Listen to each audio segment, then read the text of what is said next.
welcome to the Manufacturing the Future podcast. I'm your host, Kerrie Jordan. You are now listening to the final chapter, Chapter 3 of our special 3-part series, where we're continuing our exploration of the findings from Epicor's Voice of Essential Manufacturing Worker Report. In our last episode, Chapter 2, we discussed the importance of upskilling and the new skill sets that are required for today's economy and into the future. Today, we're shifting our focus to technology and modernization in the workplace. Let's listen in. That brings me to the next topic around technology and modernization. So this report highlights the importance of embracing digital transformation to really help manufacturers take advantage of the benefits of modern technology, such as innovation, speed, and efficiency gains. Marc, I wanted to ask you to get us started here. How have you seen the adoption of digital technologies, such as automation, we were talking about automation, impact the day-to-day operations and really the overall competitiveness of your manufacturing organization? And what strategies have you found to be most effective in helping your team members through that transformation? First of all, I think we're only at the beginning. I think, everybody says, yes, there have been great improvements, but I think this is only the warm-up. I think the big steps are going to come in the next couple of years. And I would be actually much more interested in talking a little bit later offline to Arturo about this, because I think AI, the new softwares and whatever, they will make our discussion we have right now look very pale and boring in 1 or 2 years. First of all, if you want to have a medium, I'm not even saying long-term, I'm saying a medium-term future, you need to follow the new technologies. You need to look what's happening with AI, what's happening with the cloud, what's happening with the new softwares. How can you integrate them? How can you learn with them? And I can give you an example what we are doing right now, and which actually I started probably 1 or 2 years too late. We have a new ERP system for our injection shop, which I decided not to buy one off the shelf, but basically write it myself or come up with the concept myself and then have a software partner finalize that for us. Because if we don't do this, there is no way we can keep up with customers' demand and market demands. Cloud technology, everything has to be available everywhere. You have no alternatives to that. And unfortunately, we also, I think every company has this also. You have some of the guys who refuse change. You need to get them on board. It doesn't help you to force them. You have to convince them. And you need to have a leader in the group who says, hey, this is my baby. And he has to go and say, hey, can you help us here? Can you get on board? And this is what we're doing. We're not doing this because we're unhappy with you. We're doing this because A, B, C, D. And you need to get those guys on board. So yes, VM is doing this. We're working with cloud-based software. We're working with new softwares. We're working with certain automatizations, digitalizations, new, for example, in our industry, new measurements. We try to have laser scanners in every factory that you can have results much better. And those results have to be in the cloud that everybody can access it. There's unfortunately no alternative to that. Well said. Arturo, how about from your perspective? What strategies have you seen work?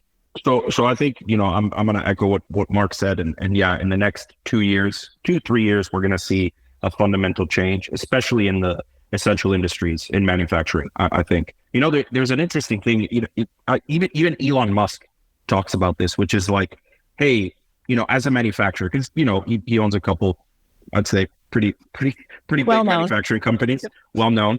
But he constantly says, right, like building the prototype, that's the easy part, right? 99% of the work is scaling a manufacturing operation to quality, production, right? Throughput, all these things. Like that's where the magic happens, because it's an insanely complicated thing to do.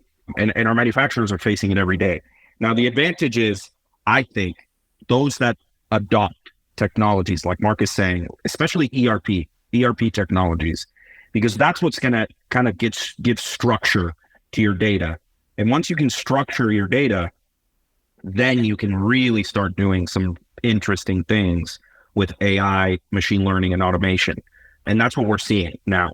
Some of our more advanced customers that we're co-innovating with, right? Building some really interesting AI solutions where there were things that AI, things that were impossible 2-3 years ago. Things that even if you asked me, I would have said, yeah, we're 15, 20 years away from that.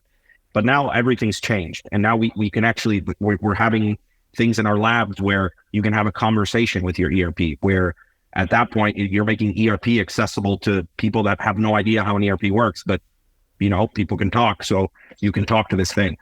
So I think, more and more, we're going to see a lot of this. And so I'm going to go back to that point of automating, right? Because it is, to Marc's point, it's like, well, it's scary, right? Like, my job's going to go away? But it's like, well, no, I don't think so, because now those jobs or those people that are experts in what they do can now actually think creatively and say, hey, no, don't do this automated system, because we should actually do it this way, or improve the automated system. Or even with the things that are coming out of the automated system, like, what do we do with that, right? Like, it might be a decision might be required, because that's how AI systems are going to be designed, where I don't see them, at least in the short term, making those decisions. I think what they're going to do is they're going to distill those decisions for humans to then make an action.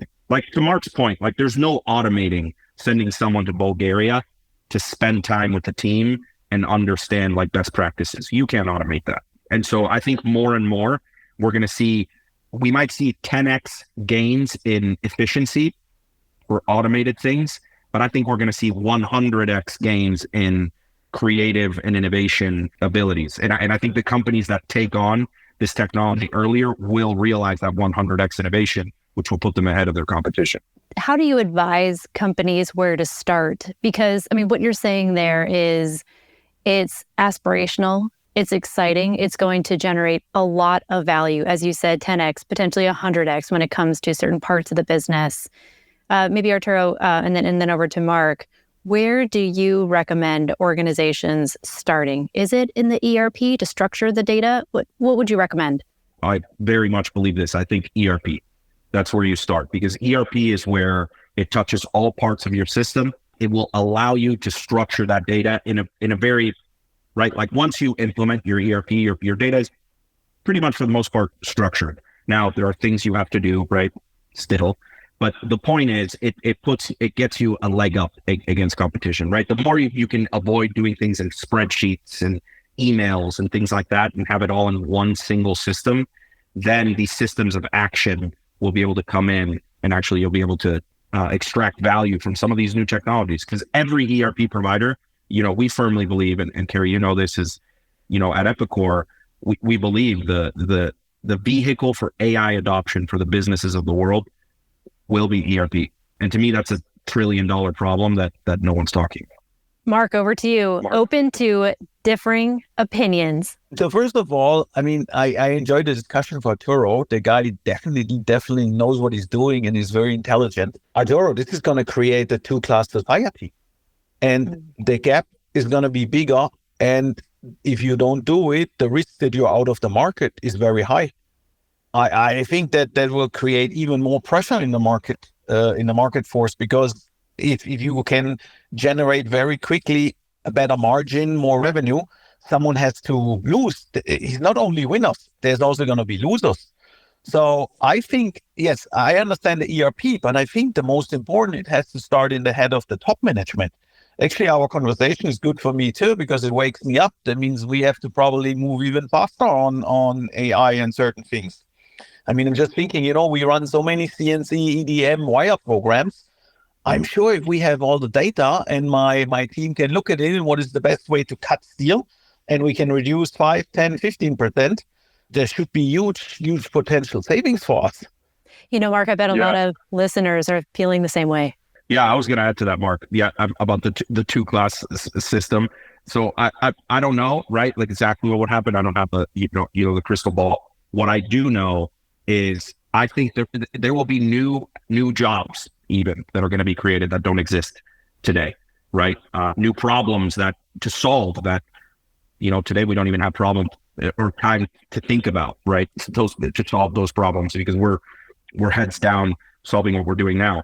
So I do think there will be those manufacturers that are more advanced will see tremendous gains in the next decade, and it will be marked. Those that adopt this the best in the next 10 years, it'll change the landscape of manufacturing. Look, it's very simple. We make injection molds. So the market for injection molds is fixed. Let's say it's 100. Every year there's 100 molds. So let's say we make 50, and I can get, because if I adopt new technologies, I can get my market share from 50 to 60. That means someone else automatically is going to lose 10. I understand jobs. Jobs is a different topic. Yes, you will create new jobs. You have data analysts, you have automation experts. But the market itself, in the car market, the US sells 16 million cars a year or whatever. They're not going to sell 20 million cars next year just because we have AI in the market. They're still going to sell 16 million. So the companies who get a bigger share, there will be someone else who has a smaller share. So as a manufacturer, if you don't want to lose share, you need to make sure you stay ahead of that. I think, Mark, that's a great point. I can't disagree with that. Yes, you're right. All right, so we're getting close to our conclusion. But before we do that, let's do final thoughts. And this could be anything. It could be advice for other leaders. It could be maybe what you're most excited about regarding the future of manufacturing and technology, or what you're maybe the most concerned about and want to ensure, listeners are addressing. But Marc, we'll start with you. Final thoughts. So 2 or 3 points, which I learned in the last 50 minutes. So I love the podcast very much.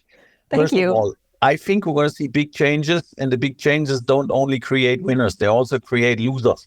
And that's one of the things that keeps me up at night. They will really have to maybe even move faster than I originally planned to move. The second thing is, if you are a factory owner, if you're one of the top managers, you have to be able to embrace change. And you need to make sure you get the guys who don't want to change very quickly on board. Great points. Arturo, over to you. 100% support that. I think, obviously, that cultural aspect is something that I actually learned on this podcast, right, Marc? I think you highlighted that very, very correctly. I think I obviously have my biases of leaning to technology, because that's what I do, right? That's what I build. But I think more importantly in these organizations is that culture. And I think more and more that'll become apparent. So that's definitely the first point. The second is one that I will reiterate. Once you can do that, right, cultural shift, I do think from a pure technology perspective, the best vehicle for AI adoption, especially for the essential industries, is ERP. And the things that we're doing here at Epicor. Obviously, I have that bias, but there's a lot of ERP providers. I think they're all kind of pushing for AI innovation, and we're all competing with each other, and it's a good thing, right? It's going to drive us to excellence. But I do think embedding AI, especially in the past 6 months, because, large language models, like, let's be very specific, like ChatGPT, it's very raw, right? Like, you can have conversations, it can answer it, but there's not really like a specific use case that's already embedded that you're using as a user. Like, if you're playing with Copilot, for example, like I have Copilot on my computer, like I have to think of, let me click the Copilot thing so that I can, summarize this email or help me craft this email, as an example. But what I think is going to be even more powerful is when you as a user don't have to think about, let me click that thing to apply it to this, but it just does it. The system you're in does it for you. And I think that is where having an ERP system, and why ERP that's already plugged into all your processes, just makes logical sense of that's where you want to plug in AI innovation. A big thank you to our guests for sharing their valuable insights on the manufacturing industry. And listeners, you can access the full Voice of Essential Worker in Manufacturing report by following the link provided in our show notes. Thank you all for joining us today. If you found this episode informative, don't forget to subscribe, rate, leave us a review. Your feedback helps us reach more manufacturing leaders and continue delivering valuable content. And to everyone listening, thank you for being a part of the future of manufacturing.